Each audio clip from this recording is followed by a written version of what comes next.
un estudio observacional y descriptivo de una serie de casos donde dio un diagnóstico de infección por esta bacteria en los años de 2009 y 2010. Entonces, primero, pues el estudio se dio con 45 pacientes, de los cuales 8 fueron excluidos debido a que no cumplían con unos requisitos que pedía este estudio. Entonces, los 37 pacientes restantes fueron caracterizados sociodemográficamente, incluyendo pues la edad, el sexo, la raza y además la procedencia. Entonces, primero se encontró que los pacientes más afectados fueron los del sexo masculino, encontrando un 54% por encima del sexo femenino, que apenas encontró un porcentaje del 46%.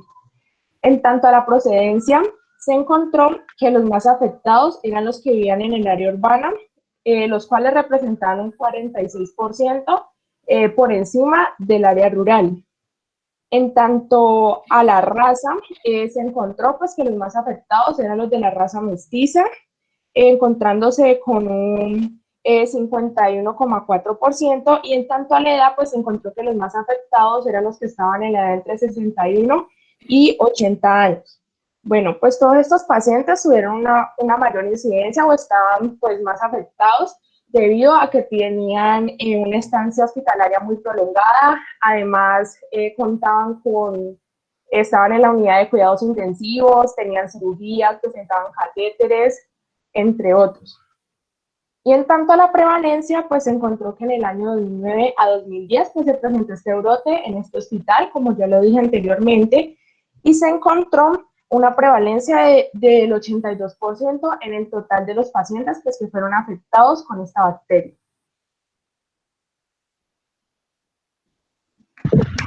Bueno, su patogénesis. Su organismo tiene muy pocos factores de virulencia. Esto explica por qué solo causa infecciones oportunistas.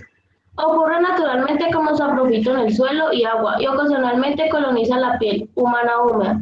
La capacidad de sobrevivir en el medio ambiente probablemente está relacionada con la cápsula, la producción de bacteriocina, la viabilidad prolongada en condiciones secas.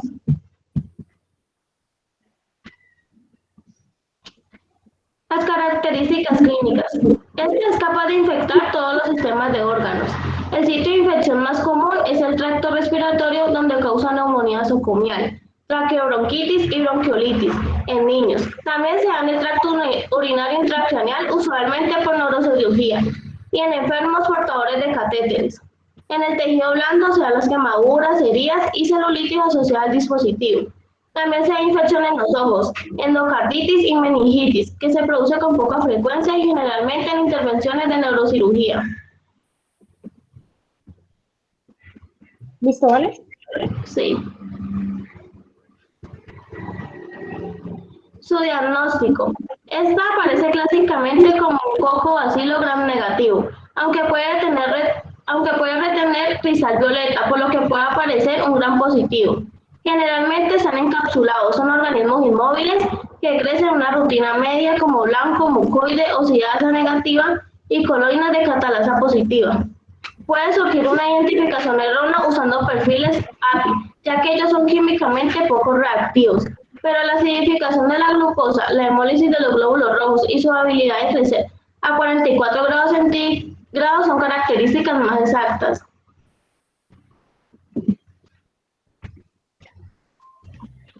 Bueno, como tratamiento, pues primero encontramos que los sistemas de vigilancia internacional han observado un aumento en la resistencia en el 2009. Al 61% de aislados fueron resistentes a la ceftazidima y el 86% a los carbapenémicos.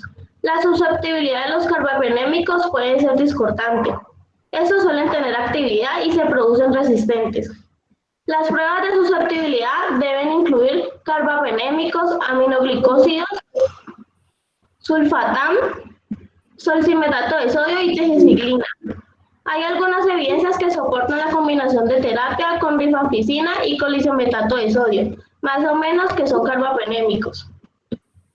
Como segundo, encontramos que la resistencia a la multidroga es generalmente definida como no susceptible para al menos un agente en 3 o más clases de antibióticos. Como tercero, podemos encontrar que el tratamiento empírico debe incluir una combinación de un cefalosporin o carbapenémicos con un fluoroquinolone, aminoglucósidos o colicimetato de sodio, si las cifras de resistencia son altas. Como cuarto, podemos encontrar que una vez que la susceptibilidad es conocida, las reglas usuales de administración de antibióticos deben aplicarse. No hay información para demostrar que la combinación de terapias reduce la emergencia de resistencia. Como quinto, el colicimetato de sodio inhalado puede ser útil en la neumonía y la administración intratecal o intraverticular en la meningitis causada por cepas muy resistentes. Y como sexto, esto se involucra al laboratorio de referencia y al equipo de control de infecciones, lo que según corresponda. Estamos las referencias. Gracias. Bueno, muchas gracias. ¿Hay preguntas del público? Entonces, para redondear, aquí tenemos un patógeno que es frecuente en infecciones de carácter nosocomial y, como ha quedado muy claro, tiene pocos factores de virulencia, lo cual explica por qué generalmente se comporta como un patógeno de carácter oportunista. Su tratamiento y su diagnóstico son en condiciones de laboratorio, el diagnóstico por lo menos en condiciones de laboratorio es muy fácil. Se resuelve fácilmente con las tinciones y con cultivo. Y finalmente el tratamiento también parece ser fácil, aunque hay fenómenos de resistencia y entonces hay que basarlo en pruebas de susceptibilidad a antibióticos. Solo tengo para comentarles que en las ayudas que ustedes diseñaron, señoritas, pues hay que colocar un poco más de datos, porque la idea es que este material sea de ayuda para sus compañeros. En un momento les voy a mandar un enlace para que monten las diapositivas. Y por otro lado, hay que procurar tener un mejor manejo de los temas, es decir, que no se note tanto que están leyendo, sino que han explorado, han entendido en realidad de qué se trata el tema. Bueno, no siendo más, no veo que hayan más preguntas, entonces vamos a proceder al siguiente tema. Oh, Dios, se nota como yo no estaba leyendo de todo. Sí, te estamos escuchando también.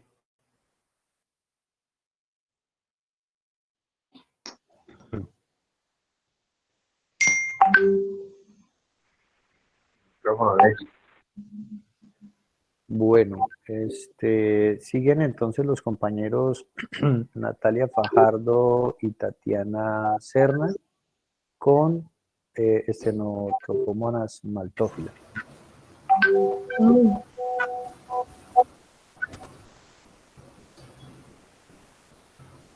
Buenos días. ¿Ahí están viendo la pantalla? Sí. Sí, sí. Bueno, muy buenos días, compañeros y profesores. El día de hoy vamos a hablarles de Pseudomonas maltofilia. Entonces comenzaremos con que la Pseudomonas maltofilia, o anterior conocida como Pseudomonas maltofilia, es un organismo de causa infecciosa nosocomial. Este es un patógeno oportunista de virulencia relativamente baja, pero tiene una increíble capacidad para sobrevivir en una amplia gama de ambientes. También se ha visto aislado en una gran variedad de superficies y objetos hospitalarios, como ya sean monitores de presión, máquinas de diálisis, tubos para recoger muestras de sangre, tanto así que también en las manos del personal sanitario. Este es un microorganismo con una limitada virulencia y va a representar una resistencia intrínseca en múltiples antimicrobianos y puede producir un amplio espectro clínico de infecciones, y principalmente en pacientes predispuestos. Entonces vamos a ver quiénes son estos pacientes. Entonces aquí vamos a tener los factores de riesgo y los vamos a dividir en dos. Factores de riesgo intrínsecos y factores de riesgos extrínsecos. Comencemos por los intrínsecos.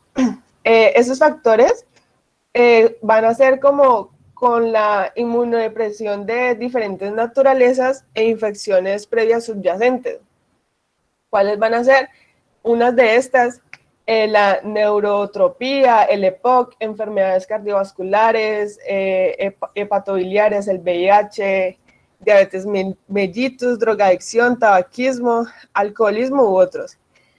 Un factor especialmente asociado a la adquisición del pseudonoma maltofilia es la presencia de neoplasias, destacando entre ellas las leucemias agudas y el carcinoma de mama. Los pacientes con infecciones respiratorias por el pseudonoma maltofilia suelen padecer alguna enfermedad pulmonar de base, ya sea como el EPOC o la fibrosis quística. Y en segundo lugar tenemos los factores de riesgo extrínsecos, que estos se pueden encontrar en presencia de los catéteres vasculares, trasplantes, diálisis, ventilación asistida o traqueotomías, técnicas diagnósticas invasoras y así también como hospitalizaciones prolongadas. Con respecto a la patogénesis, esta partecita es lo que encontramos en el libro de Oxford, que nos muestra que la virulencia potencial incluye en aquellos involucrados en la adherencia de los plásticos y de la producción de exoenzimas como la elastasa y la galactinasa, y realmente traté de buscar más, profe, pero no vi como más cosas que me hablara sobre la patogénesis, sino que lo único que me hablaba de este virus es que era un patógeno oportunista, como ya les había hablado anteriormente, que es cada vez más relevante en la importancia de una amplia gama de infecciones nosocomiales en los pacientes de unidad de cuidados intensivos. Erika, un par de correcciones. Esto no es un virus, es una bacteria. Sí, sí señor. Acabas de mencionar que es un virus. Y segundo, virus, no, bacteria. Segundo, la enzima a la que te refieres, además de la elastasa, no es galactinasa, sino gelatinasa. Gelatinasa, ese es el nombre. Ahí lo tienes bien escrito, pero también lo mencionaste mal. Yo creo que puede ser fruto de los nervios. O sea que te invito a que te calmes un poquito, tranquila, que nadie sabe más de esto que tú en este momento, ¿ok?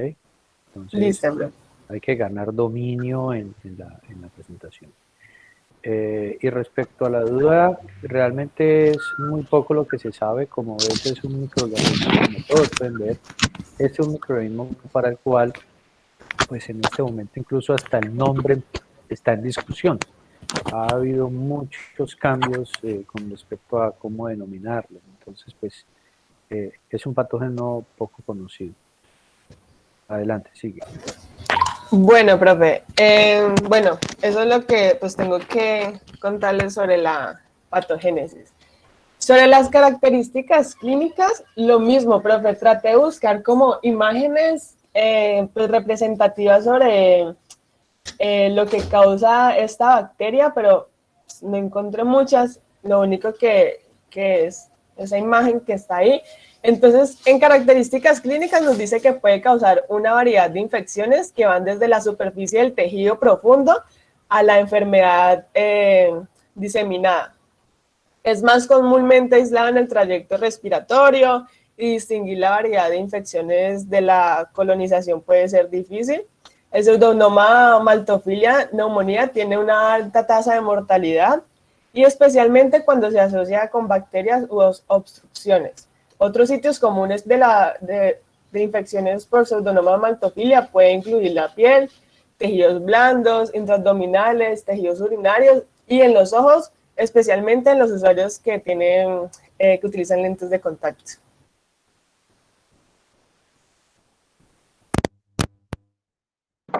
Bueno, buenos días compañeros y profesor. Ahorita yo les voy a hablar un poco sobre lo que es el diagnóstico. ¿Me confirman si me están escuchando bien, por favor? Sí, correcto. Se te escucha bien. Gracias. Bueno, el diagnóstico. El diagnóstico pues se va a determinar en un laboratorio en base al GRAM y a un olor característico que tiene este, a su movilidad y a la prueba de oxidasa que debe dar negativo y a la prueba de ANA-asa que esta debe ser positiva. Esta última, la ANA-asa, pues se considera clave, se considera importante y pues el cultivo debe incubarse hasta 72 horas para evitar así los falsos negativos que pueden dar algunas pruebas. El tratamiento. Bueno, en el tratamiento se han considerado varias opciones o varios medicamentos, pero en la hora de evaluar, pues se han dado cuenta que las pruebas de susceptibilidad a los antibióticos se correlacionan pobremente, es decir, esta bacteria es resistente. El fármaco, pues a elección o el más común es el cotrimazol. Y otras opciones pues van a incluir el ácido clavulánico, la doxiciclina o la minoxiclina. Estas son de nueva generación o de tercera generación. Hay una evidencia clínica que dice que el cotrimazol y la moxifloxacina pueden ser sinérgicos, pero la mayoría de estas cepas son resistentes a los minoglucósidos, es decir, pues el tratamiento es como una ayuda para que esta bacteria no avance más, pero no es muy eficaz. Siguiente, bueno, en la epidemiología encontramos un estudio que se realizó, pues este estudio la verdad está un poquito viejito, pero fue el que más encontramos que tuviera como relación con la bacteria. Este estudio se hizo en un hospital universitario que se llama Virgen Macarena de Sevilla. Este hospital es muy grande, cuenta con 950 camas y pues se fueron evaluados todos los pacientes en los que se aisló Pseudomonas maltophilia en esta clínica.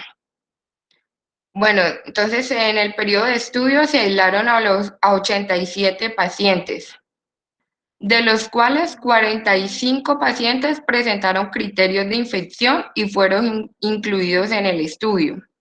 Y en el momento del diagnóstico, 18 estaban en la UCI ya, 15 estaban en servicios médicos, 6 estaban en servicios quirúrgicos y otros 6 eran pacientes ambulatorios.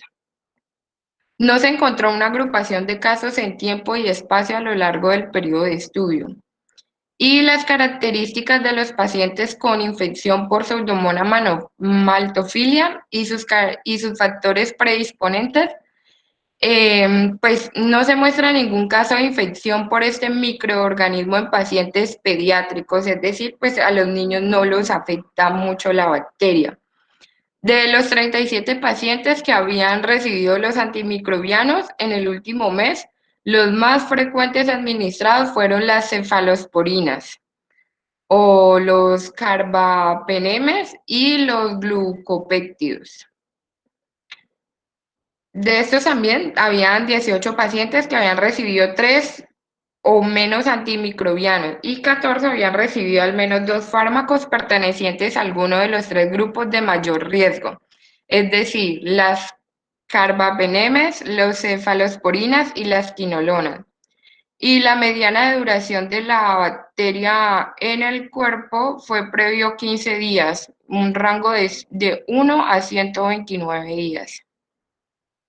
Y ya, profe, eso fue todo.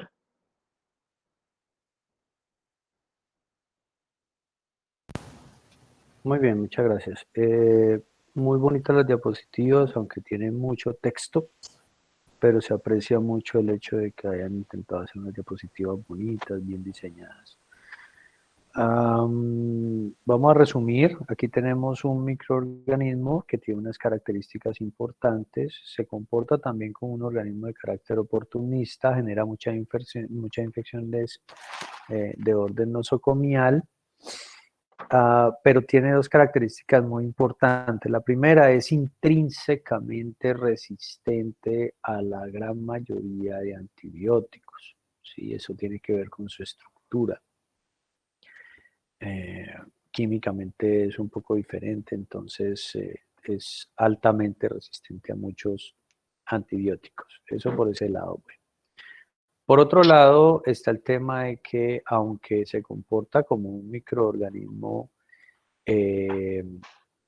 digamos, de carácter nosocomial, cuando logra generar específicamente neumonía, se prenden las alarmas porque tiene una altísima tasa de mortalidad.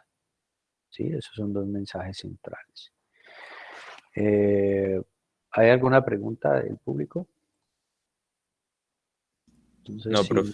si no hay preguntas, démosle paso entonces a Juan David Fajardo y Tatiana Ríos, que van a exponer el complejo de Burkholderia cepacia.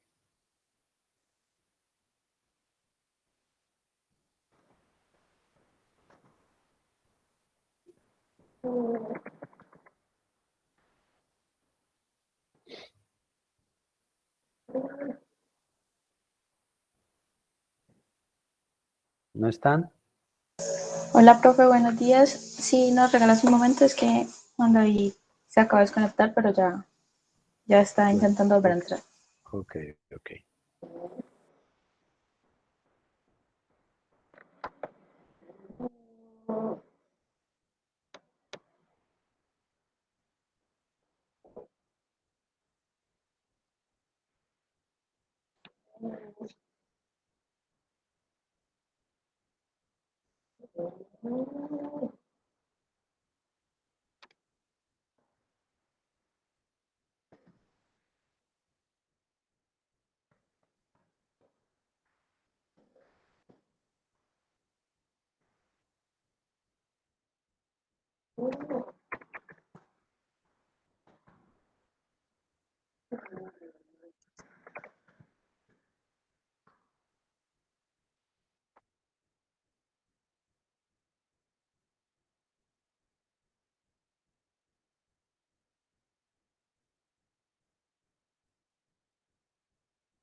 ¿Nada aún?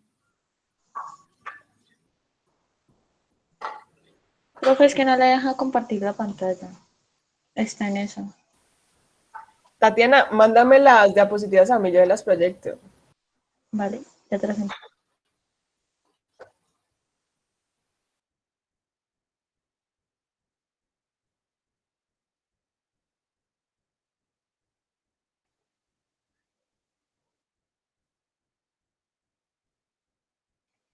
Buenos días, ahí sé que estoy compartiendo. Sí, ya se ven.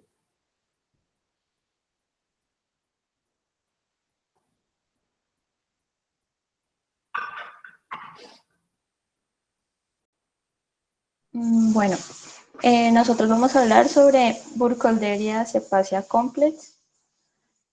Siguiente, Juan.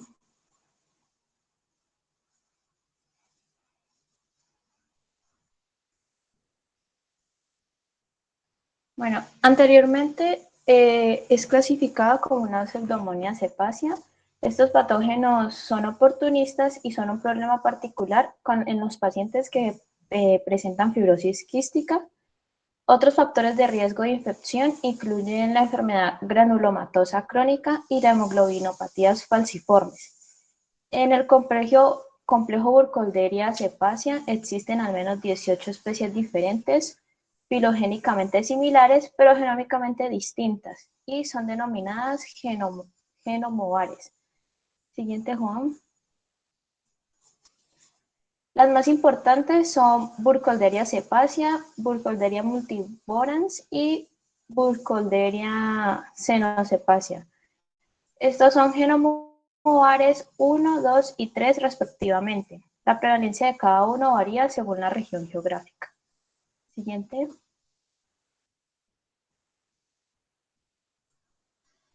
En la epidemiología tenemos que los miembros del complejo se encuentran en el entorno natural y han sido aislados de múltiples fuentes en hospitales. La transmisión ambiental puede producirse a través del contacto con equipos respiratorios, suministros de agua o desinfectantes. Sin embargo, la transmisión entre pacientes colonizados a otros pacientes con fibrosis quística es más significativa y los pacientes deben ser segregados a grupos separados. Esto puede ser una cuestión muy emotiva. La transmisión de pacientes... Juan, en la anterior, por favor. Ahí. La transmisión en pacientes es más común con Burkholderia cenocepacia, pero también se han registrado casos con Burkholderia multivorans y Burkholderia cepacia. La epidemiología entre las unidades de fibrosis quística ha cambiado como resultado de la segregación de Burkholderia cenocepacia. Ha disminuido en muchas unidades europeas y Burkholderia multivorans ahora es más común y es adquirida por los pacientes que no están relacionados genotípicamente, lo que sugiere una fuente ambiental más que una transmisión de paciente a paciente. Siguiente. En la patogénesis, estos organismos pueden sobrevivir en una amplia gama de entornos. Los factores de virulencia incluyen la adherencia a los plásticos, la producción de lactasa y gelatinasa de estina. También están los sideróforos, los flagelos, las bombas de flujo, la hemolicina y la exopolisacáridos. Y estos son sistemas de detección de metaloproteasas. La resistencia a la muerte no oxidativa de los neutrófilos pueden ser importantes. Siguiente. Tenemos en las características clínicas los genomovares 2 y 3, que son las causas más comunes de colonización por Burkholderia cepacia en pacientes con fibrosis quística. Los tres patrones principales de infección son, siguiente, son porte crónico asintomático, deterioro progresivo durante meses, con frecuentes ingresos hospitalarios, fiebres recurrentes y pérdida de peso de forma similar. Tenemos Burkholderia aeruginosa, que es una neumonía necrotizante y bacteremia asociadas a un deterioro rápido que casi siempre es mortal. Los factores de riesgos para este patrón son las mujeres con mala función pulmonar en RX, síndrome de cepacia, particularmente asociados con Burkholderia cepacia. Tenemos también la Burkholderia multivorans y Burkholderia cenopacia, que es la colonización previa del trasplante de pulmón que se asocia a una elevada mortalidad tras el trasplante. Este efecto más pronunciado con Burkholderia cenocepacia. Juan, ¿le hace la siguiente, por favor?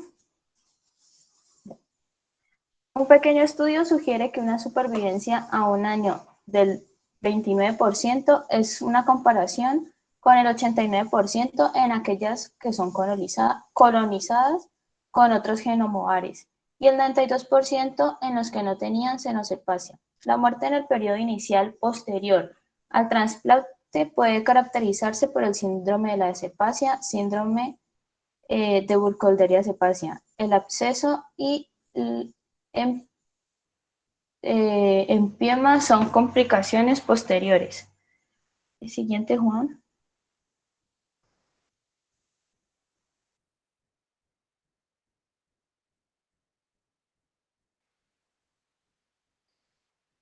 Bueno, ahora en cuanto al diagnóstico, tenemos que es un bacilo gram negativo aeróbico, móvil y no fermentador de lactosa, el cual necesita medios selectivos para su cultivo, el MANDI, que es una técnica de ionización, y los sistemas o kits comerciales no, pues no deben utilizarse para identificar los miembros del complejo de la Burkholderia cepacia.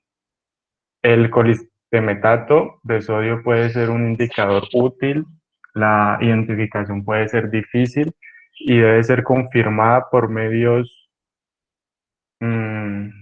moleculares en un laboratorio de referencia, pues debido a las implicaciones tanto para el paciente y para el control de la infección. En el tratamiento, nos dice que hay pocos datos clínicos sobre el mejor enfoque del tratamiento. El Burkholderia cepacia muestra unas altas tasas de resistencia ante los antibióticos antiseudonomas, incluidos el colistemetato sódico. Agentes como el cotrimoxazol, la miniciclina y carbapenems muestran una buena actividad in vitro contra este Burkholderia. También podemos incluir el uso de terapias combinadas. Está debatido, pero en general se utilizan 2 o más fármacos con in vitro. Y hay que tener en cuenta que todas las Burkholderia son constitutivamente resistentes a la colistina y pues muchas se vuelven multiresistentes al tratamiento. Las combinaciones más utilizadas pueden ser meropenem con ceftazidima y tobramicina. Y esa es la bibliografía. En cuanto a la epidemiología en Colombia, encontramos un artículo que nos habla de un estudio de un hospital universitario de Bogotá, el Hospital Universitario San Ignacio, el cual trata sobre un pseudobrote de Burkholderia cepacia en 2 unidades de cuidados intensivos de ya dicho hospital. Entonces, nos habla de 8 pacientes con hemocultivos para B. cepacia en la UCI adultos y UCI pediátrica, de edades entre 6 meses y 88 años de edad. Nos dice que ninguno de estos pacientes presentó infecciones con este microorganismo y que se documentó un crecimiento de B. cepacia en el lote de bolsitas sachet del jabón clorhexidina al 4% y en lavamanos. Entonces encontramos unos eventos de bacteremia por B. cepacia observados en UCI de adultos y pediátrica en el año 2014. En este mismo año, en el mes de marzo, se identificaron 3 casos de pacientes de bacteremia por B. cepacia en la UCI de adultos en menos de 48 horas de estancia. Y en cuanto a los resultados, encontramos que desde el 17 y el 31 de marzo del año 2014 fueron identificados 8 pacientes, 6 adultos y 2 niños con aislamiento de B. cepacia en el torrente sanguíneo. El rango de edad, pues como ya dije al inicio, fue de 3 meses y 88 años de edad. 5 sexos femeninos, dando el 63%, y 3 sexo masculino, dando el 37%. Del total de estos, 6 pacientes tenían antecedentes de hospitalización, 3 de ellos extrainstitucional con una estancia menor de 4 días y pues 3 pacientes tenían antecedentes de uso de antibiótico de amplio espectro en los últimos 3 meses.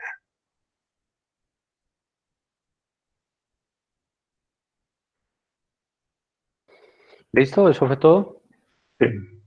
Sí, profe. Bueno, antes de decir lo que voy a decir, quiero que ustedes caigan en cuenta de algo. Y es que todo lo que aquí se diga tiene que ver con mi intención de que ustedes pueden hacer un mejor trabajo. En esta ponencia en particular se notó demasiado, particularmente de Tatiana y un poco menos de Juan David, pero igual sucedió. Y es la extrema lectura y la muy poca preparación del tema. ¿Sí? No se toman el trabajo de leer en detalle, de entender en detalle qué es lo que está pasando, simplemente repiten cosas por repetirlas. Y así no debe ser, muchachos, así no debe ser. Ustedes se están formando como médicos, ¿sí? Entonces, cuando uno empieza a ver que si se desapareció la diapositiva, si no es la diapositiva, entonces se perdió, pues obviamente queda al descubierto que la persona estaba era leyendo, pero no ha digerido, no ha entendido qué es lo que está, qué es lo que quiere mostrar. El artículo, muy bien, excelente, que han buscado un artículo, pero se nota que lo buscaron a última hora, entonces, claro, yo tengo que ir al artículo, a leer allá y resaltar qué es lo que quiero mostrar. ¿Sí? No tuve el tiempo de meterlo en una diapositiva, entonces, chicos, esas cosas no son estimulantes. Y pues esa falta de manejo del tema me muestra a mí como docente que no se le pone toda la atención que debería ponérsele a la exposición. De nuevo, estas son sugerencias para que ustedes en el futuro, por favor, hagan mejores ejercicios. ¿Sí? Vamos a dejarlo así. Yo ya tomé aquí una nota. Una vez terminemos este ejercicio, yo les voy a hacer llegar las notas que tomé de sus ponencias. Vamos por ahora a darle espacio entonces al tema de Burkholderia gladioli, que va a ser manejado por Steven Portillo y Catalina Vélez. Adelante, por favor. Profe, buenos días. Antes de que empiecen los compañeros, le quería comentar que hubo algunos cambios en la lista porque unos compañeros quisieron ceder temas o cambiar temas, pero pues todos los temas están cubiertos, sino que pues que si quiere le envío la lista corregida. No, ¿cómo así que si quiere? ¿Cómo así que si quiere? Yo se la envío, Pues profe. obvio que quiero, yo soy el docente. ¿Sí? Obvio que quiero que me mande la lista actualizada, número 1 y número 2. ¿Por qué usted apenas me viene a decir esto ahora?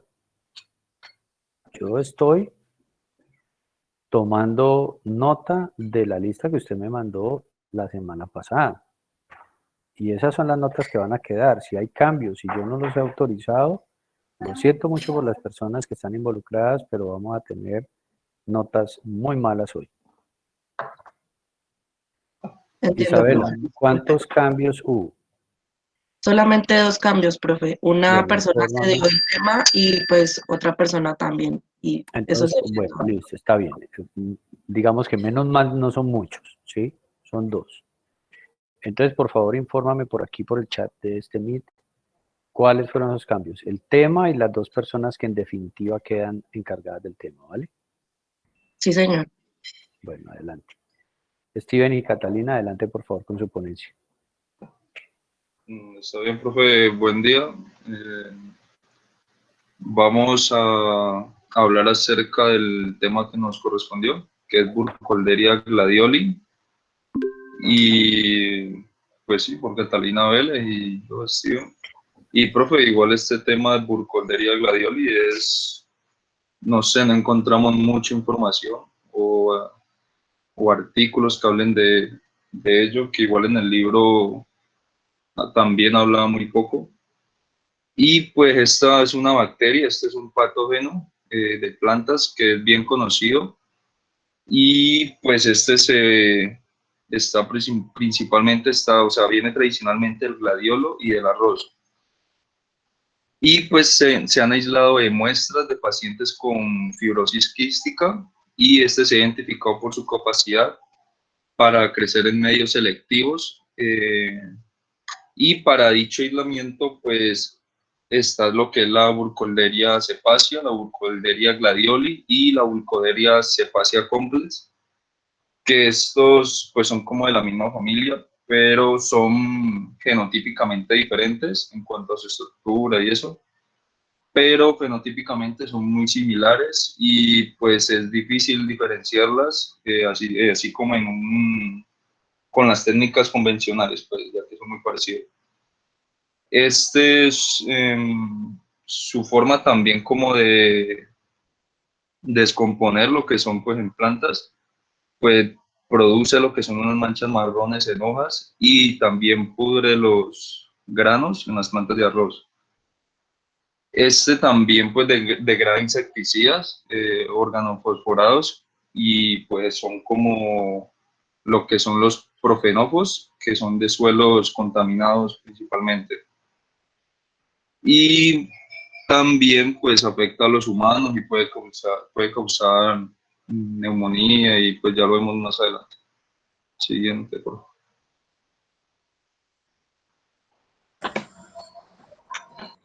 Bueno, el Burkholderia gladioli, anteriormente conocido como Pseudomonas marginata, se puede distinguir de los otros Burkholderia que mencionó mi compañero anteriormente, microbiológicamente porque este es una oxidasa negativa. El siguiente. Bueno, dentro de las características clínicas tenemos que este principalmente es conocido como un patógeno vegetal, está involucrado en infecciones humanas, colonizando las vías respiratorias de pacientes con fibrosis quística y enfermedad granulomatosa crónica y en pacientes con trasplante de pulmón. Esta infección puede ser fatal, ya que los pacientes han desarrollado una bacteriemia, la presencia de bacterias en la sangre, infecciones de heridas estériles como un resultado. Pues, sin embargo, debido al alto grado de similitud fenotípica entre esta especie y las especies estrechamente relacionados en el complejo del Burkholderia cepacia, que también lo dijo mi compañero, esta identificación precisa es difícil y una identificación correcta de estas especies puede tener graves repercusiones en el manejo de los pacientes con fibrosis quística. Siguiente.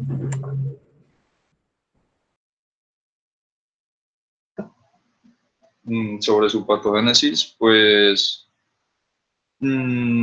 sobre la capacidad que tiene pues, esta bacteria de producir enfermedad, pues la infección de la Burkholderia gladioli, esta parece que no se asocia con un peor pronóstico de pacientes con fibrosis quística y pues esta bacteria no es tan resistente ante los antimicrobianos. Y ya, bro. Por favor, colocan las diapositivas de nuevo. Vamos a pasar rápidamente por allí. Excelente. Entonces, voy a felicitarlos desde el punto de vista de que muestren, por favor, lo único que el libro decía acerca del microorganismo. Es esto. ¿Sí? No sé si lo han notado, pero en este momento, voy a escribirlo por aquí por el chat, en este momento estamos repasando todos los microorganismos de tipo pseudomonas, ¿sí? Pero que por alguna otra razón hoy en día han cambiado de nombre, de clasificación, etcétera, pero que en el pasado los conocimos así, como unas pseudomonas, ¿sí? Eso es lo primero que quiero que tengan en cuenta. Esta es una especie diferente, recientemente clasificada como Burkholderia gladioli, y es diferente del resto porque particularmente da una prueba oxidasa negativa, ¿correcto? Entonces, eso para que lo tengan en cuenta. Estamos en el grupo de las pseudomonas, y dentro de las pseudomonas, este es probablemente el microorganismo más nuevo dentro de esa clasificación o de ese grupo de patógenos. ¿Está bien? Quiero felicitarlo en términos de que hicieron un esfuerzo importante en buscar información adicional y eso pues se nota en su ponencia. Lo único que tendría para criticarles, y esta es una crítica que no es solamente para ustedes sino para todos, es ustedes deben apropiarse de los temas, hacerlos suyos, entenderlos, manejarlos y hacer pues una búsqueda exhaustiva de información de tal manera que se note que si han leído y han trabajado el tema, pues no empiecen a titubear cuando están diciendo las cosas, etc.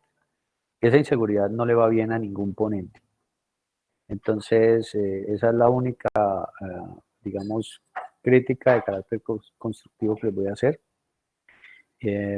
Por lo demás, el ejercicio me pareció muy bien, sobre todo porque te dan muy poco material disponible y de ahí hicieron un muy buen esfuerzo para buscar información. Bueno, dicho eso, vamos a pasar a Burkholderia pseudomali, que es un organismo de bioseguridad nivel 3 y lo van a manejar Paula Cañizales y Katy Paneso. Adelante, por favor. Listo, profe, ya empiezo a compartir.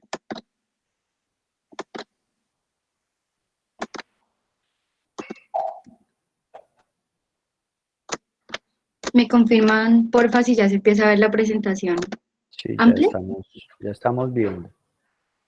Y ya está en modo presentación. Ok. Bueno, muy buenos días, compañeros. Buenos días, profesor. El día de hoy, junto con mi compañera de trabajo, Paula Andrea Canizales Troches, y mi persona, Kiri Fernanda Paneso, vamos a tocar acerca de la bacteria Burkholderia pseudomallei. A lo largo de esta exposición vamos a tocar ciertos temas de la bacteria, entre ellos está la epidemiología, la patogénesis, sus características clínicas, el diagnóstico y el tratamiento.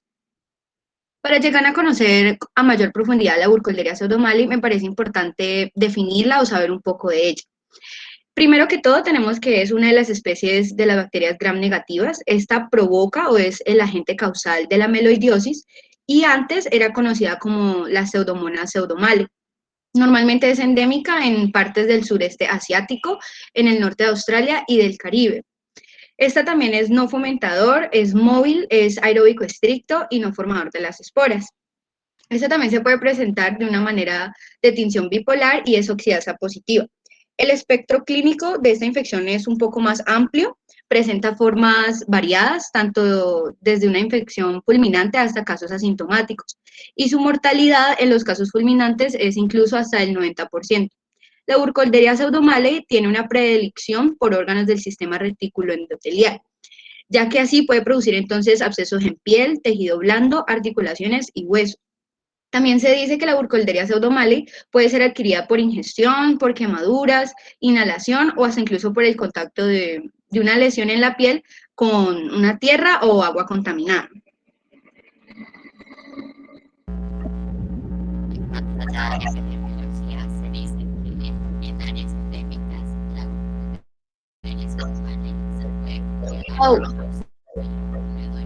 No sé si todos están escuchando lo mismo, pero yo escucho como un background que no deja entender a la compañía. ¿A todos les pasa lo mismo? Sí, señor. Sí, profe.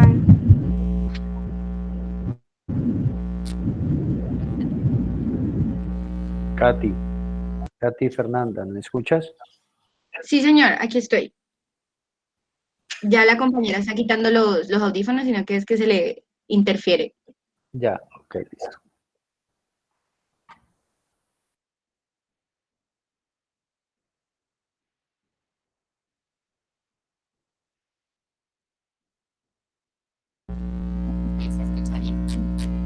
No, Pau, todavía se escucha la interferencia.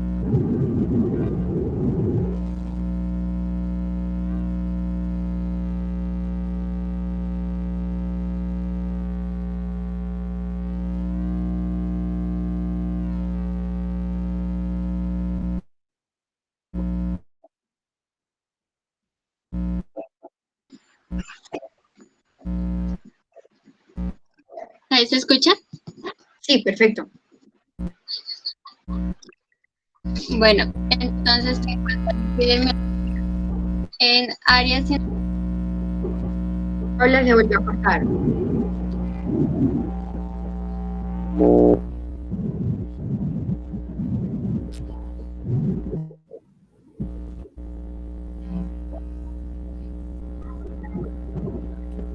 Chicos, tenemos mucho tema por delante. Entonces, Katy, tú que me escuchas bien, por favor, traten de... Es que el problema es que este es el último tema de las pseudomonas. Carambas. Profe, qué pena. ¿Nos estaba escuchando? Sí. Ya ahí le escucho mejor. Es que se escucha como un background ahí, un bajo, pero te cubre la voz y entonces no te deja escuchar bien. Entonces, ¿continúo? Profe. Ahí te estamos escuchando mejor, no sé si todos, yo te escucho mejor. Sí, es que me tocó. Bueno, adelante entonces. Bueno, entonces otra vez, en cuanto a la epidemiología, en áreas endémicas, la Burkholderia pseudomallei se puede cultivar tanto en suelo húmedo, en agua superficial, e incluso en algunos alimentos como frutas y verduras. La CDC, que es el Centro para el Control y Prevención de Enfermedades, ha descrito la mieloidosis, que es la enfermedad que causa esta bacteria, como una enfermedad endémica en el sudeste y sur de Asia y en el norte de Australia, y se estima que hay 175.000 casos en todo el año, de los cuales 89.000 son fatales. Esta enfermedad se la reconoce como una de las primeras causas de muerte por neumonía en países como Finlandia, Singapur, Malasia, Vietnam y Australia. En Latinoamérica, en Ecuador, Brasil, Salvador, Venezuela, Colombia y Colombia se han reportado casos de esporádicos, y en estudios se ha indicado que la mayor parte de esta bacteria no van a generar una infección activa, y que en algunas personas la enfermedad se va a desarrollar muchos años después de la exposición. En Colombia, la mieloidosis no es una enfermedad de salud pública, a pesar de que es el segundo país sudamericano con más casos reportados. En realidad el número real de casos se desconoce, pero esto es probablemente por desconocimiento de la enfermedad por parte de instituciones de salud. Sin embargo, hasta septiembre del 2014 se reportaron 10 casos con aislamiento de la bacteria, y 7 de estos corresponden a un estudio realizado en Antioquia en el año 2011, cuyos resultados fueron que 4 personas presentaron formas de bacteria en pulmonar y el resto de personas fallecieron. Listo. Siguiente. Pau, ahorita me haces el favor de apagas el audio del computador para que no se escuche la interferencia. Bueno, continuando con la patogénesis.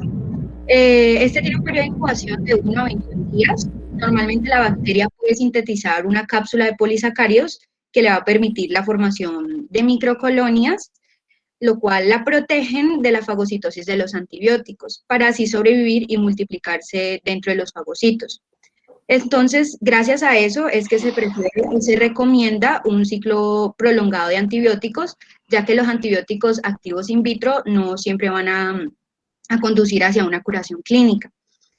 También podemos hablar de que esta es capaz de polimerizar la actina y propagarse de una célula a otra, para causar la fusión celular y la formación de unas células gigantes multinucleadas.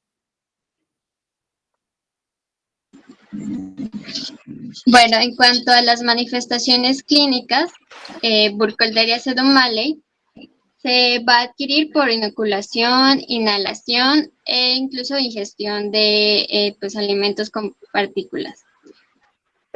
O también por vía cutánea a través de lesiones o abrasiones en la piel. Su presentación clínica, gravedad y los resultados van a depender de ciertos factores, como lo son la carga bacteriana en el momento de exposición, la ruta de infección, que puede ser a través de la inhalación o a través de la piel. También va a depender de la virulencia de la cepa y del estado inmunológico del paciente.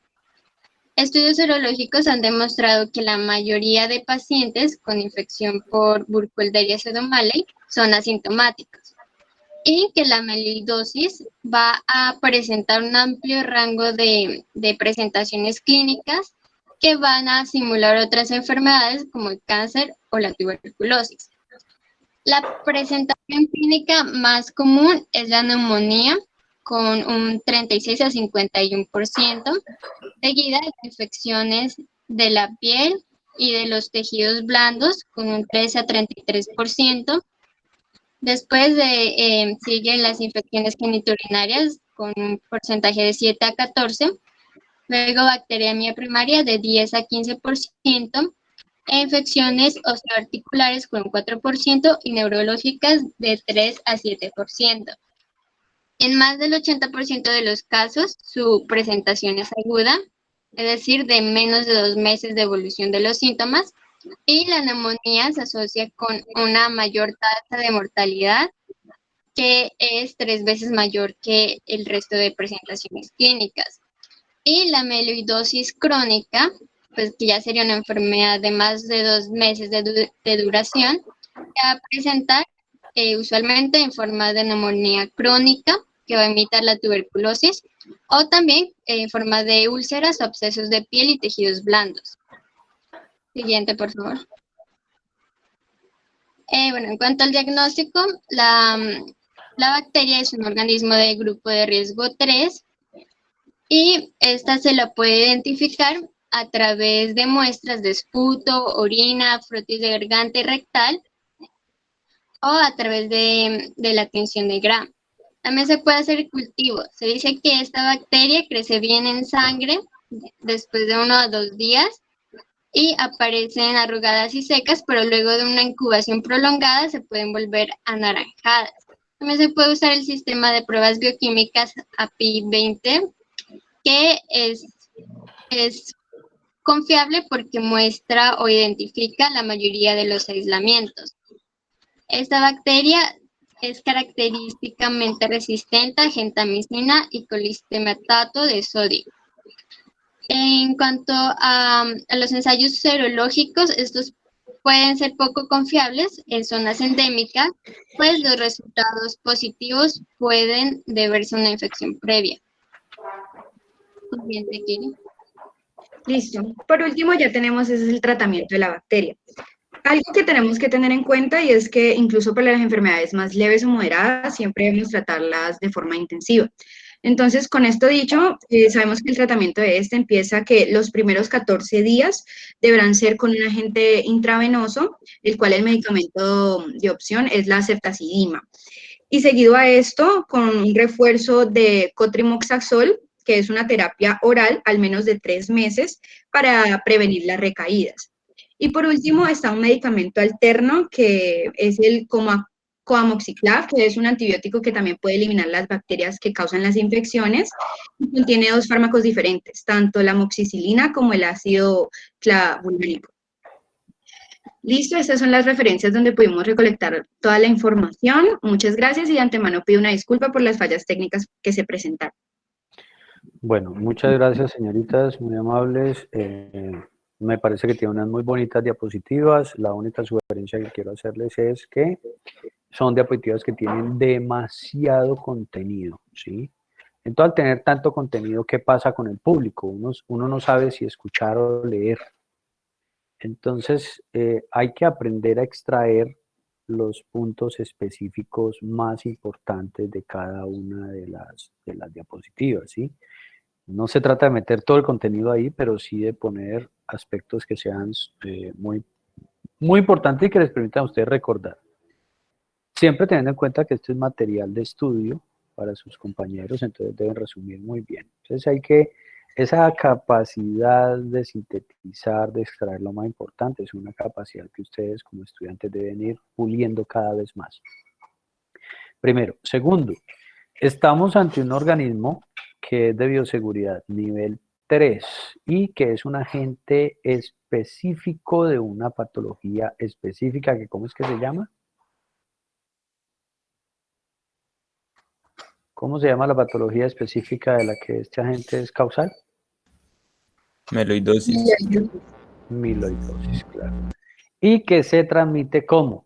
Tiene también un mecanismo muy específico de transmisión. ¿Cómo se transmite? Por ingestión, inhalación, por lesiones en la piel con agua o tierra contaminada. Eso. Y ese punto de entrada no es generalmente el punto al cual ella finalmente llega. La patología más importante que produce generalmente es una neumonía, ¿sí? Y una neumonía que se asocia con un alto nivel de mortalidad. Entonces eso hace que este microorganismo, cada vez que se sospeche clínicamente la melioidosis, deba ser tratado como un microorganismo de nivel de bioseguridad 3. Este microorganismo no está ampliamente disperso en el mundo, ¿sí? Esa es una gran ventaja. Y digamos que hay alarmas encendidas tanto en Asia como África y el Medio Oriente con objeto de identificarlo. Se asocia específicamente a una enfermedad en caballos, ¿sí? Entonces eso hay que tenerlo en cuenta. Bueno, muy bien. Además de esas aclaraciones, no hay nada más que decir. Con esta ponencia acabamos el grupo de las que se denominan pseudomonas o el grupo, sí, de las pseudomonas que ustedes ya saben que han cambiado de nombre y vamos a darle inicio a los bacilos gram negativos que reconocemos ampliamente como fastidiosos. Vamos a ver de qué se trata eso nos lo van a decir Santiago y Valentina Rosero. Adelante, por favor. Bueno, profe.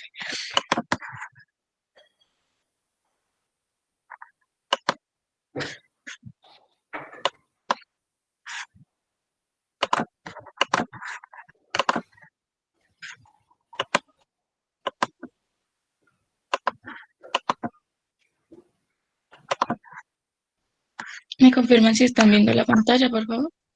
Sí, sí, estamos bien. Hola, buenos días, profesor, compañeros.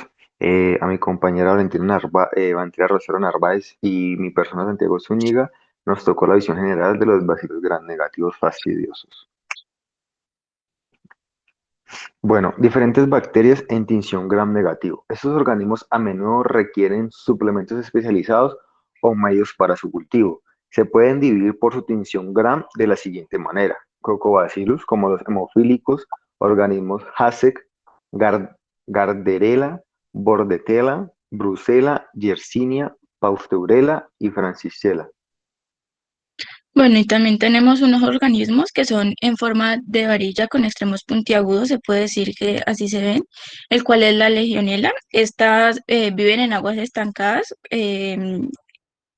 con una amplia gama de temperaturas muy altas, como en 35 grados más o menos se puede decir. Esta causa la enfermedad legionario, que es un tipo de neumonía. También tenemos la capnocitofaga. Pues, como se dice, es un género de bacterias gram negativas. Normalmente se encuentra en el tracto orofaringio. Su tinción se observa bacilos gram negativos largos y fusiformes. También tenemos los organismos en forma de varillas curvas o curvadas, el cual tenemos el vibrio, que son células en forma de una coma y se encuentran en aguas saladas. Tenemos las areonomas plesionomas, que son bacilos gram negativos, anaerobios facultativos y oxidasa positivos. Tenemos el Campylobacter, estos son en forma de coma inmóviles por la presencia de uno o dos flagelos polares que tiene. Tenemos también los Helicobacter, que Helicobacter es un género de bacterias pues gram negativas que posee una forma de hélice. Y por último tenemos los Streptobacillus moniliformis, el cual causa la fiebre de mordedura por rata, al igual que el Spiridium minor. Listo, profe. Bueno, chicos, déjame las diapositivas, no me las vas a quitar, por favor. Ya voy. Para todos, por favor no quiten las diapositivas. Cuando ya yo termine de hacer mis observaciones, ahí las pueden eliminar. Entonces veamos esto. Ustedes tenían un tema mínimo, ¿sí? Un tema supremamente sencillo de manejar. Era media página.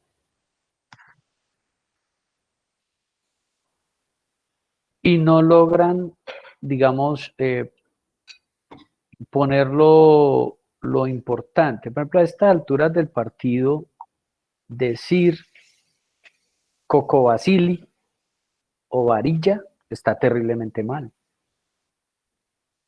Ustedes van a decir, pero es que así decía en el libro, ¿no? Pues sí, así decía en el libro. Pero han hecho una muy mala traducción. En bacteriología no decimos varillas, ¿cómo se dice? ¿Cuál es el término para las bacterias que son alargaditas? ¿Cómo se les dice? ¿Nadie sabe?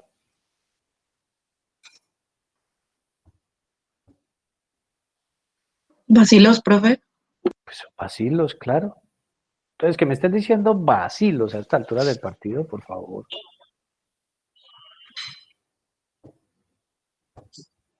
No, inadmisible. Quiero preguntarle a las dos personas que hicieron la ponencia, ¿por qué estos microorganismos son considerados fastidiosos?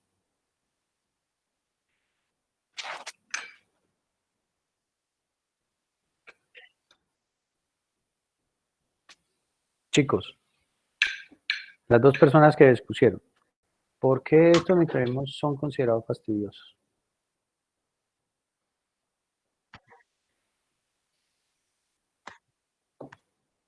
¿Ven? Entonces es muy difícil trabajar así, chicos. Muy difícil. Miren ese término, hemofílico. ¿Cómo así que hemofílico? ¿Qué es hemofílico?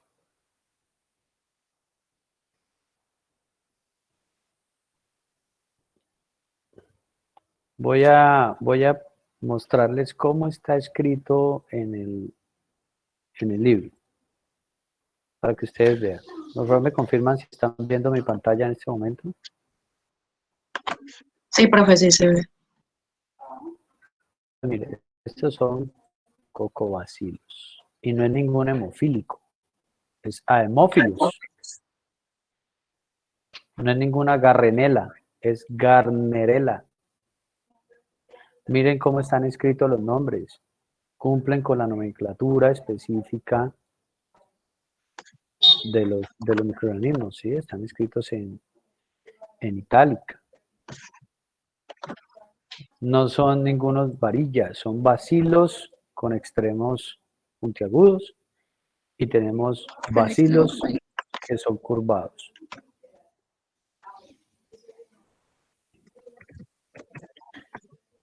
No puede ser que esto tan sencillo les haya quedado así de grande, muchachos. No se puede. Ahora les voy a solucionar la pregunta que hice. ¿Por qué se consideran organismos fastidiosos? Porque en muchas ocasiones no crecen en medios de cultivo normalitos como los de bacteriología normal, el agar sangre, el agar chocolate y esos, sino que se requiere un suplemento especial de los medios de cultivo para que puedan crecer. Suplementos especializados para que puedan crecer en medios de cultivo de laboratorio. Entonces, pues, bueno, voy a dejarlo allí. Por favor, entonces, Lady Narváez y Fernanda Reyes, con hemófilo influenza, pueden avanzar, por favor. Sí, profe, ya presento.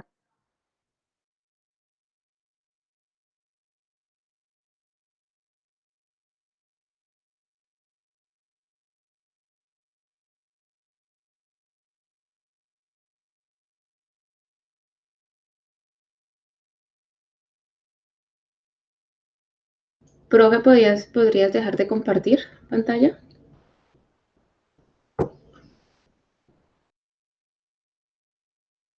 Perdón un momento, ya voy. Listo.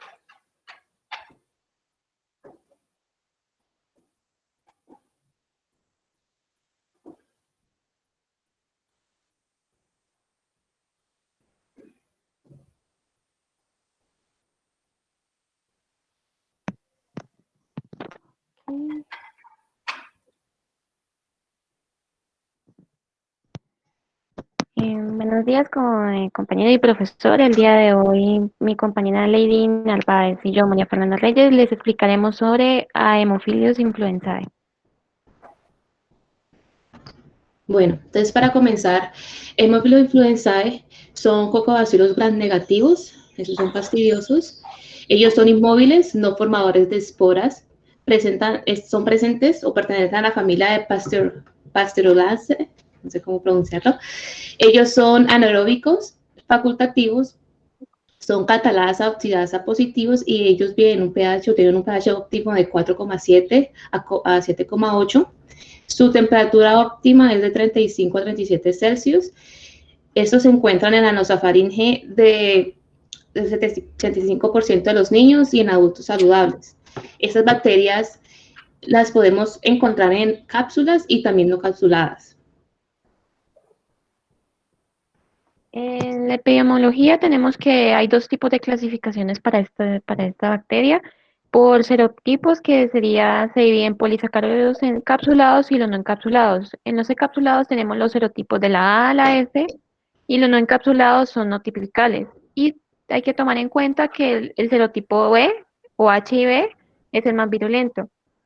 Tenemos también por biotipos, que hay 8 biotipos, es decir, del número 1 al número 8, basados en las pruebas bioquímicas de indol, ureasa y ornitina descarboxilasa. Los más comunes en el ser humano son del 1 al 3, y el más invasivo es el serotipo B, que hace parte del biotipo 1.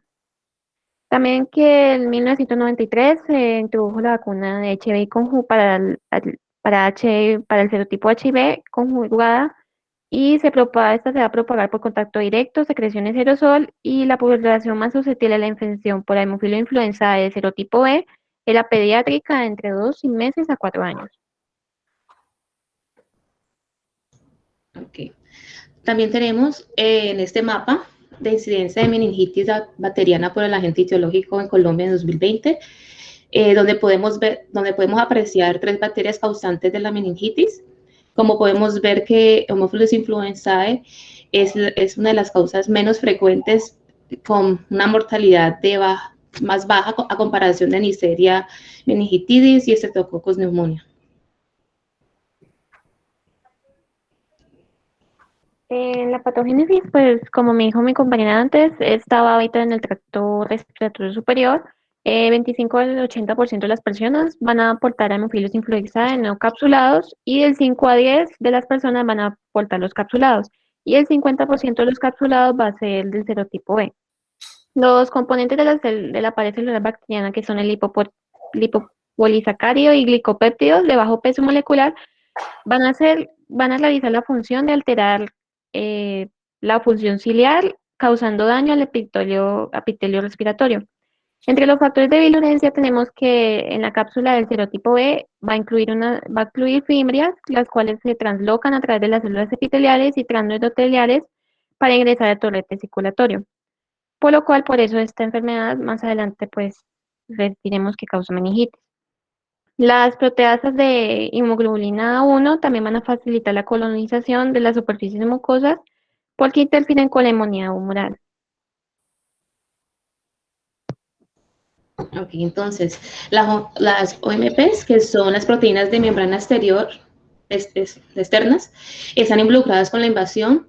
También el principal factor de virulencia de los Haemophilus influenzae del serotipo B es su cápsula antifagocítica, que contiene polirribosol, ribitol fosfato, que son las ERPs.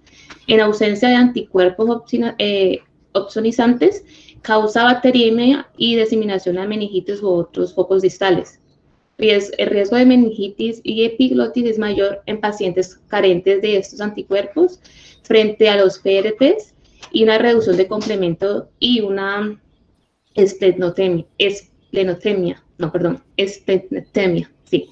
Otros serotipos, y en otros serotipos, los no encapsulados son raramente invasivos, pero pueden causar neumonía u otras enfermedades severas en grupos de alto riesgo. Perdón, una corrección ahí pequeñita, no es esplenotemia, es esplenectomía. Sorry, profe, esplenectomía. Esplenectomía. ¿Y a qué hace referencia? Que pues te remueven el vaso. Correcto. Sí, o sea, eso sabía que lo estaba diciendo mal, pero no lo podía decir bien. Perdón, profe. Entre las manifestaciones clínicas vamos a encontrar que Haemophilus influenzae va a estar asociado, pues va a tener unas asociaciones de infecciones invasivas como la meningitis, la bacteriemia oculta, la epiglotitis, celulitis, artritis séptica y neumonía, mayormente causada por el serotipo B. Los no encapsulados van a ser menos invasivos, pero estos van a causar inflamación en el oído medio, senos paranasales o los bronquiolos, produciendo bronquitis crónica, otitis media, sinusitis, neumonía, endometritis y exacerbaciones purulentas relacionadas con el EPOC.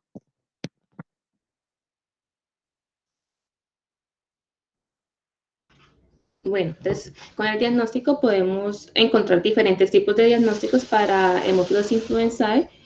Entre estos encontramos el cultivo, la detención de antígeno, pruebas bioquímicas, detención de cápsulas, sensibilidad a antibióticos.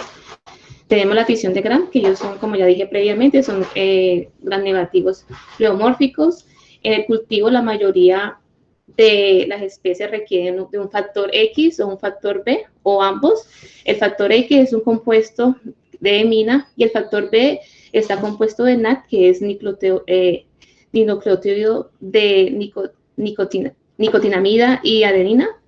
Perdón, para corregir, no es factor X o factor B, es factor 10 o factor 5. Son números romanos, ¿ok? Perdón, profe. Ok, sí, entonces factor 10 y factor 5. Y es, pues, como ya dije, factor 10 está compuesto de mina y el factor 5 está compuesto de NAT. La bacteria de Haemophilus influenzae crece bien en el agar de chocolate, crece de manera más deficiente en el agar de sangre, pero la suplementación de NAT mejora el crecimiento de la bacteria en este agar, al igual que frotar un microorganismo que secreta el NAT, que por ejemplo sería el Staphylococcus aureus. A este fenómeno se le va a llamar satelitismo. Entonces, es decir, el fenómeno de satelitismo de Haemophilus influenzae se presenta cuando el Staphylococcus aureus suministra el factor 10, factor 5, o sea, el NAT, que se difunde en un medio y este se difunde en un medio de cultivo, y a su vez la sangre del medio va a proporcionar el factor 10. En otras pruebas tenemos las pruebas bioquímicas, que tenemos la catalasa, que es positiva, la oxidasa positiva, la prueba de biotipos, que mi compañera ya mencionó, que está basada en el test del indol, ureasa, ornitina y ornitina descarboxilasa. En el diagnóstico molecular tenemos disponible la prueba del PCR. En la detección de antígeno tenemos la aglutinación de látex, y pues con una precaución con reacciones cruzadas con Staphylococcus pneumoniae y Escherichia coli. En la detención de cápsula tenemos la prueba de Qualin. Y en la susceptibilidad de antibióticos se recomienda las tiras reactivas de nitrocefin para el examen de beta-lactamasa.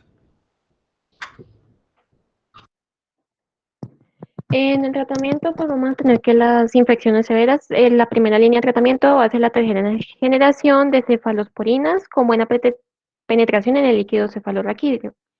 Un ejemplo, pues serían la ceftriaxona, y la cefotaxima, que es usada en casos de meningitis y septicemia. Otras alternativas están el cotrimoxazol, ampicilina y el cloranfenicol. En países pobres encontramos que se utiliza el cloranfenicol, pero se usa solo o en combinación con la ampicilina. Para infecciones no invasivas, es decir, la otitis media, sinusitis y bronquitis, se utiliza la ampicilina oral, el como amoxiclav o la citromicina. Y también está el BLNAR, que es beta-lactamase negative ampicillin resistant, para H. influenzae, que están siendo reconocidas mundialmente.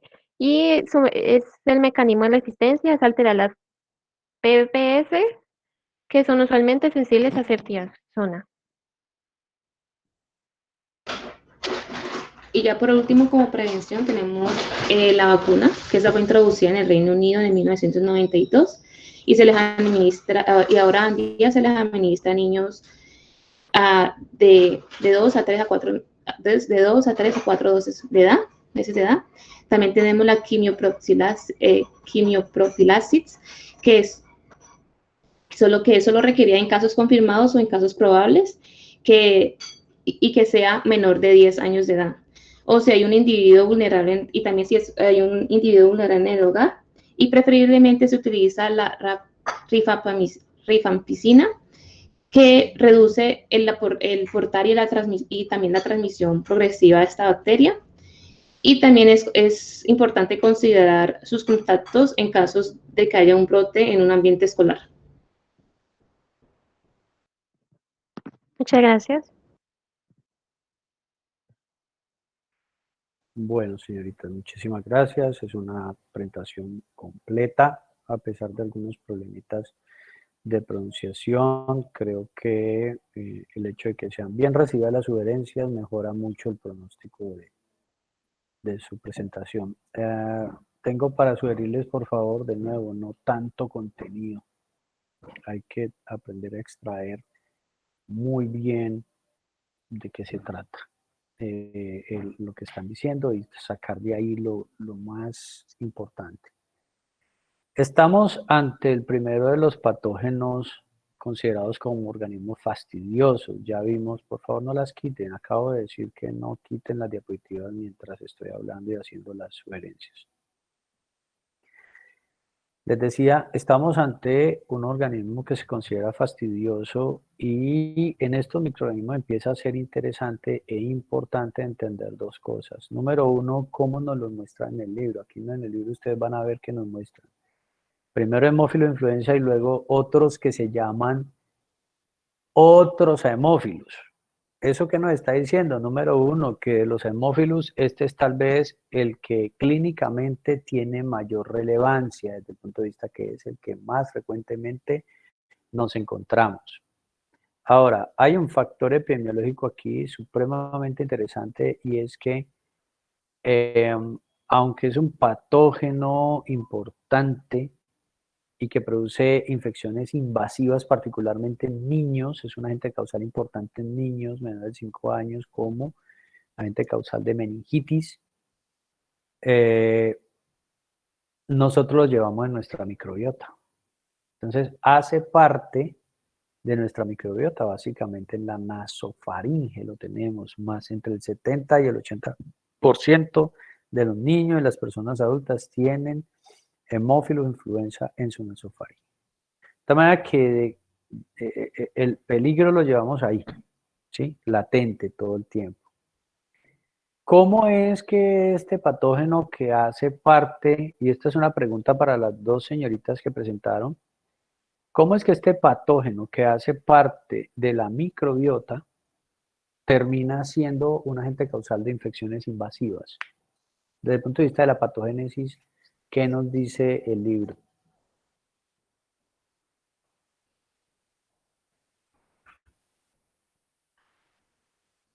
Profe, ¿puede repetir la pregunta? Es que no alcancé a La escucharlo pregunta bien. es, ¿cómo es posible que un patógeno que, digamos, la gran mayoría de la población tiene en su nasofaringe, termina siendo un agente causal de infecciones invasivas graves, como la meningitis? En este caso hay un mecanismo ya plenamente identificado. ¿Cuál es?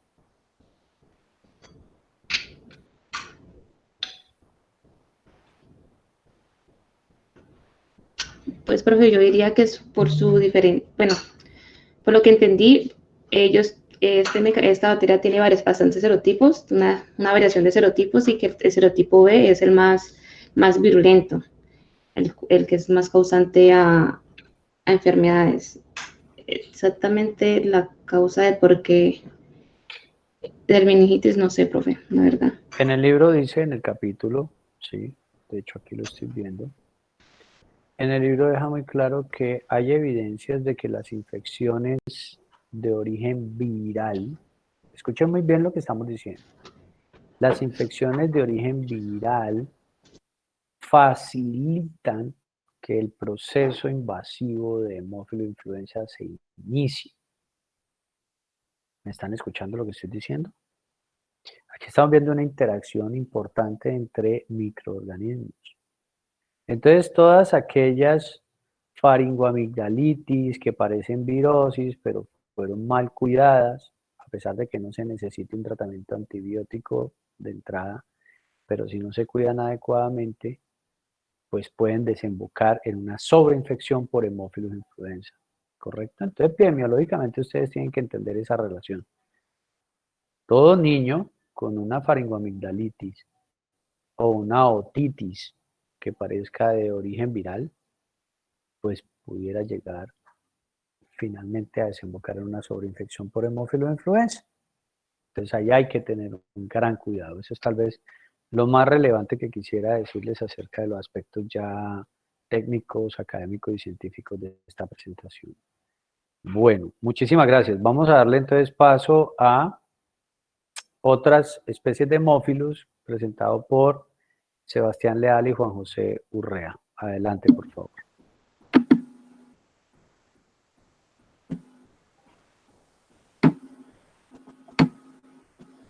¿Están viendo la pantalla? Sí, en este momento ya se ve. Listo, vale, gracias. Buenos días. Póngala por favor en modo presentación. Ya la puse. ¿Sale en modo presentación o no? No, pero no nos sale así. Ah, Por lo menos a mí no sé si a ustedes.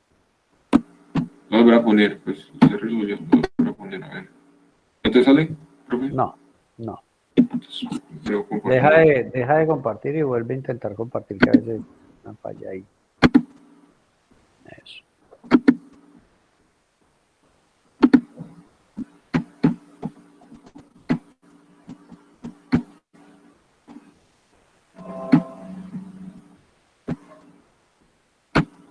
¿Sale? Ahora sí. Adelante. Listo. Otras especies de hemófilos, presentado por Sebastián Leal Naranjo y Juan José Urrea. Bueno, en la introducción encontramos que otras especies de hemófilos son distintas al hemófilos influenza o influenzae. Se dice influenzae porque siempre hay que tener en cuenta que es diferente al virus influenza. Estas se han considerado raras, pero desde el pasado vienen siendo las causas de enfermedad en los humanos, y ellos hacen parte de lo que se conoce como la flora normal de los humanos, y están pues principalmente en el tracto respiratorio. Bueno, estos pueden estar asociados a infecciones como lo son endocarditis, infecciones del tracto respiratorio, septicemias, absceso cerebral, meningitis e infecciones de tejidos blandos. Pero pues no va a tocar eso porque supongo que eso es de otro compañero. Entonces aquí ya tenemos la Haemophilus parainfluenzae. Bueno, se conoce cada vez como una mayor causa de infección en humanos, y se puede confundir porque presenta pues clínicamente situaciones similares a las causadas por la Haemophilus influenza, pero la parainfluenzae tiende a ser menos virulenta, o sea, menos como brusca que la influenzae. Esta se ha informado como una causa de faringitis, epiglotitis, otitis media, conjuntivitis, abscesos dental, neumonía, empiema, septicemia, endocarditis, artritis séptica, osteomielitis, meningitis y abscesos e infecciones en el tracto urogenitario y genital. Y esa se diferencia de la Haemophilus influenza en que esta depende del factor 5 para su crecimiento in vitro. Aquí tenemos lo que es la Haemophilus ahemolíticos y la Haemophilus parahemolíticos. Profe, aquí me gustaría pedir un poquito su ayuda porque pues yo investigué este término, hemolíticos, y en internet me decía que esto en el reverso del francés quería decir antibacteriano o algo así. Entonces, pues no estoy seguro. No. Hemolíticos es simplemente haciendo referencia a su capacidad de causar lisis en glóbulos rojos. Nada más. Eso, por favor, borra esa palabra de ahí, antibacteriano. Ya la borro ahora, apenas acaba de presentar. Ok. Bueno, estas son especies que rara vez causan la enfermedad en humanos, pero sin embargo, de los métodos estándares, pues para diagnosticar, no son fiables, porque estas se tienden a confundir mucho con la Haemophilus influenza, por lo que pues son más comunes de lo que realmente se consideran.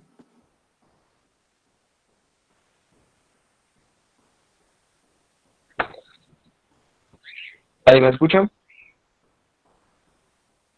Solo. Sí. Agribacter aprophilus. Es un cocobacilo gram negativo, es polimorfo nuclear. En el crecimiento son independientes del factor 5 y variable dependiente del factor 5 para el crecimiento. Estos se encuentran en la parte de la flora orofaringea de la boca. Puede causar sinusitis, otitis media, neumonía, endocarditis, artritis y abscesos cerebrales también. Seguila.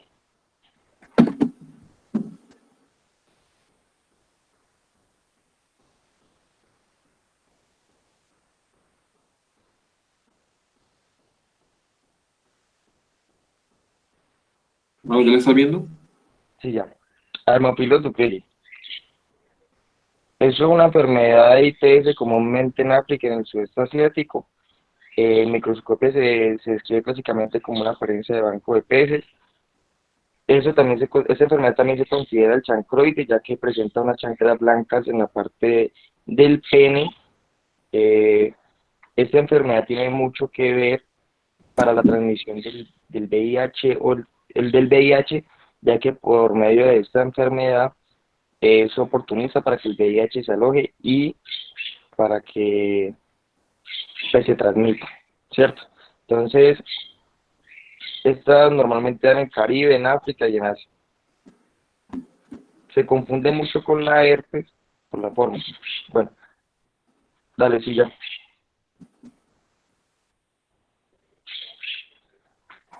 Haemophilus, dame un momento. Influenza de Biogroup Aegyptus. Anteriormente se conocía como el bacilo de Koch-Witt, que fueron las personas que lo descubrieron. Se presentó en Brasil, en la ciudad de Sao Paulo. Normalmente se presentaba con una conjuntivitis. Los pacientes empezaron a desarrollar una enfermedad repentina que los ponía de una fiebre purpúrica. ¿Sí? Espérate.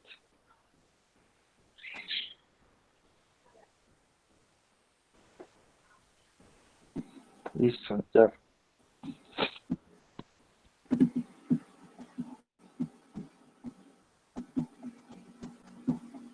Bueno, chicos, un buen trabajo seguido de un trabajo no tan bueno. Repito, tanto titubeo, tanta duda no le hace bien a ninguna presentación. ¿Qué hay que resumir aquí? Vamos a entender que estos son otros hemófilos, ¿sí? Otros hemófilos, dentro de los cuales encontramos algunos importantes clínicamente, sobre todo el parainfluenza, ¿sí? Y el Ducreyi. El Ducreyi es el agente causal de una infección de transmisión sexual que se llama o se denomina chancroide. Correcto, entonces desde ese punto de vista es importante que lo tengan en cuenta. Es una bacteria que corresponde a una patología de transmisión sexual, primero. Segundo, para influenza es difícil de diferenciar de Haemophilus influenza. La única, digamos, diferencia realmente que existe es que en general las patologías causadas por parainfluenza, aunque son clínicamente similares a las de hemofilinfluenza, son menos severas. Entonces es importante tenerlas en cuenta. ¿Hicieron alguna búsqueda sobre epidemiología en Colombia de este tipo de bacterias? Profe, la verdad, pues yo estuve investigando las que noté que eran como más específicas, pero no sale mucho por lo mismo que la que más prevalece es la influenza, pues la Haemophilus influenza. Bueno, está bien, ok. Pero es importante porque, pues, digamos que clínicamente lo van a ver ustedes, tal vez cuando ya tengan más experiencia clínica, van a notar que pues, estamos hablando de una serie de patógenos que son clínicamente pues importantes. Lo que pasa es que son tantas bacterias que no logramos nosotros darle importancia a estas, ¿correcto? Entonces, pues bueno, creo que se hubiesen podido nutrir mucho ustedes y sus compañeros de una pesquisa sencilla de cómo es esto en términos epidemiológicos. Bueno, listo. No siendo más, muchísimas gracias. Vamos a el trabajo de Silvana Velasco y Santiago Salazar. ¿Pueden, por favor, proyectar y empezar?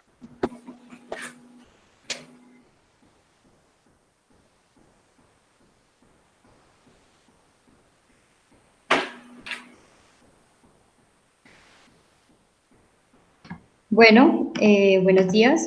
En conjunto con mi compañero Carlos Santiago Salazar Jiménez y mi persona Silvana Velasco, he vamos a hacer. Puedes pasarla por ahí.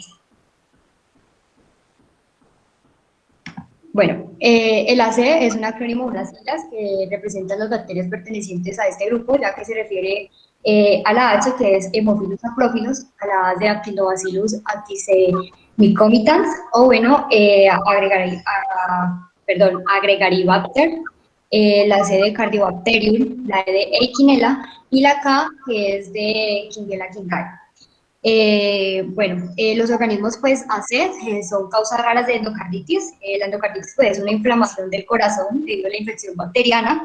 Esa pues tiende a ser insidiosa al inicio, ya que puede llevar un tiempo en el diagnóstico hasta de 73 meses. La mayoría pues son parte normalmente de la flora de la boca, ¿sí? Provienen de la microbiota y pues se asocian ocasionalmente con periodontitis e infecciones en otros lugares, puede ser por ejemplo en las articulaciones.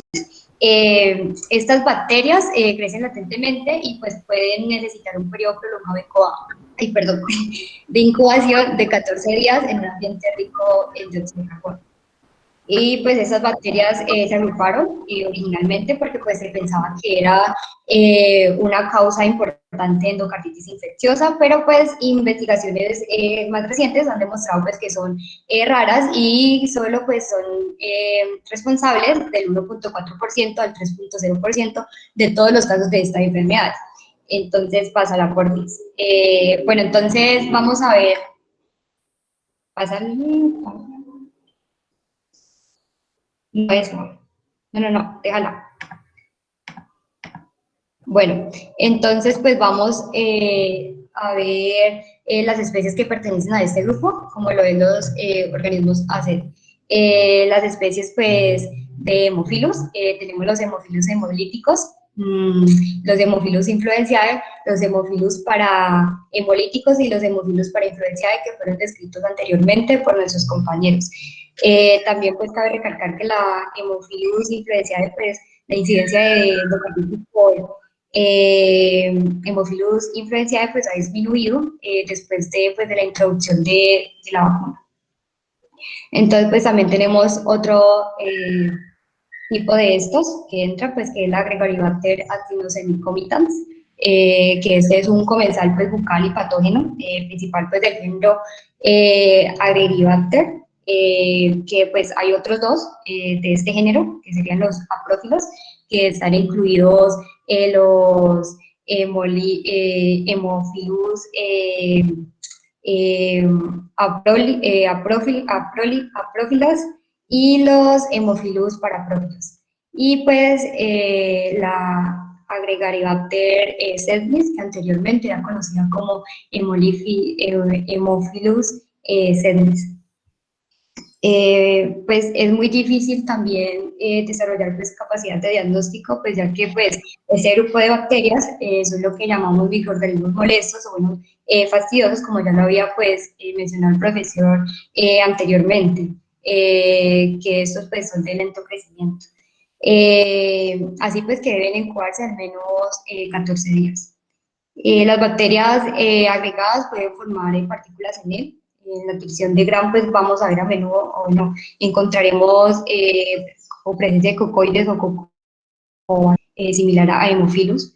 Y pues la ureasa negativa, pues siempre va a ser negativa y su catalasa positiva y reducir pues el nitrato. La enfermedad pues periodontal patogénica pues va a estar relacionada con la capacidad pues de invadir y reproducirse a sí mismo.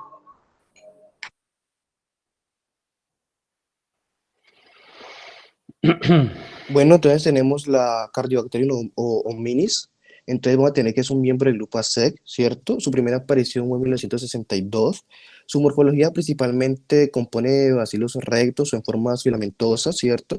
Se disponen de cadenas cortas o parejas o rosetas y es un bacilo gram negativo fastidioso. Fastidioso porque su alimentación es muy complicada, ¿cierto? Y necesita factores muy concretos específicos para su proliferación. Su crecimiento es que va a permanecer inactivo en la flora bacteriana de la orofaringe normalmente y su incubación necesita una alta humedad del 3 al 5% de dióxido de carbono para su proliferación. Precisamente no estar en un ambiente con dióxido de carbono en alta cantidad, pues va a impedir su proliferación y los medicamentos como la penicilina, las fluoroquinolonas, también la van a impedir. Vamos a tener que su ubicación principalmente es en las flores bacterianas respiratorias, pero va a tener un medio de entrada principal que va a ser una boca séptica, por ejemplo, o un procedimiento dental sin prolifactis bacteriana o una endoscopia gastrointestinal superior. En su patología, la principal es la endocarditis, hasta un 80% de los casos se ha identificado que es la endocarditis, pero también puede causar otras patologías como insuficiencia cardíaca o como una aneurisma micótica. Su actividad química metabólica es que va a ser resistente a pH de entre 6.8 y 7.2 y es un organismo mesófilo, o sea que resiste temperaturas alrededor de 37 grados. Y finalmente su diagnóstico es que es una apariencia preomórfica, quiere decir que él puede cambiar su propia morfología y se le da bien un cultivo mejorado del 5 al 10% de dióxido de carbono y se le da bien crecer en agar, sangre y chocolate.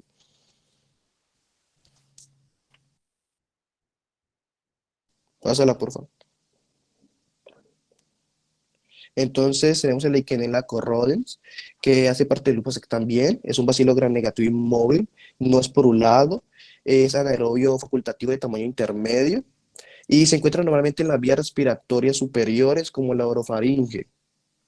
Es una bacteria oportunista principalmente, afecta a las personas o pacientes inmunodeprimidos o con una enfermedad o lesión oral. Y se asocia también con lesiones, mordeduras o golpes directos. Y digamos, si un paciente o una persona tiene ¿cómo digo? Una enfermedad cardíaca persistente, entonces Legionella corrodens normalmente provoca una endocarditis infecciosa subaguda, ¿cierto? También va a ser de crecimiento lento con un dióxido de carbono alta del 5% y su diagnóstico es un cultivo lento, va a ser mejorado al 5 o 10% de dióxido de carbono. Cámbialo, por favor. Finalmente tenemos el Klebsiella kingae, que son cocobacilos gram negativos anaerobios facultativos, usualmente colonizan la orofaringe y fermentan los carbohidratos y van a tener necesidades de crecimiento muy exigentes. Causan artritis sépticas en niños y causan endocarditis en adultos. Su crecimiento es lento, es muy sensible a antibióticos como los beta-lactámicos o las fluoroquinolonas y su diagnóstico va a ser altamente en dióxido de carbono también y se le va a ir bien en agar chocolate y en agar sangre. Listo, pasa. Listo, ¿esto es todo? Sí, profe, pues realmente en la epidemiología lo que encontramos fue muy poco y para ponerla, por favor, la diapositiva de la epidemiología.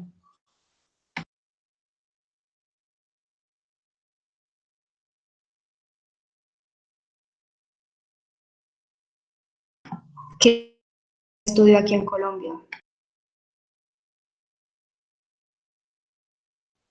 Bueno, voy a empezar por los aspectos positivos, luego por las críticas constructivas. El primero es que tiene unas bonitas diapositivas, ¿sí? Yo veo un buen manejo del tema, obviamente hay poco dominio porque ustedes no son personas expertas en esto, pero se aprecia el intento, la idea de sentirse apropiado del tema y manejar. Creo que se me fueron hacia el otro lado. Cuando yo les digo hagan gala de su capacidad de síntesis, no quiere decir que no coloquen nada en la diapositiva y solo imágenes, porque pues cuando una persona intente utilizar este material como material de estudio, pues va a tener dificultades.